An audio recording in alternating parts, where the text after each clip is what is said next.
नमस्कार, माझं नाव अमित खेडेकर. आज पत्रापत्री या नाटकाच्या प्रयोगाला मी उपस्थित होतो आणि खूप वर्षांनंतर दिलीप प्रभावळकर यांना नाटकावर स्टेजवर पाहण्याची संधी मिळाली. विजय सर आणि दिलीप सर या दोघांचंही हे पत्रापत्री नाटक हा म्हणजे एक वेगळाच अनुभव आहे. खरं तर शब्दात मला किती व्यक्त होता येईल हे सांगणं जरा अवघड आहे, पण हे रेग्युलर नाटक नाही आहे, एक वेगळा प्रयोग आहे, पण इतका इंटरेस्टिंग आहे आणि इतका कमाल आहे की कुठल्याही क्षणी तुम्हाला मला वाटतं की या नाटकातनं खूप आनंद घेता येतो प्रत्येक वेळी.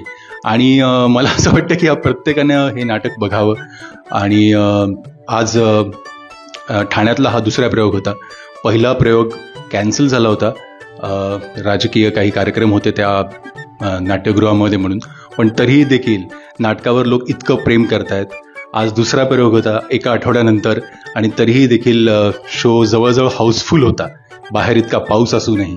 त्यामुळे मला तुम्हाला असं सांगायचं की हे नाटक नक्की बघा आणि हा वेगळा अनुभव तुम्हीही घ्या. थँक्यू.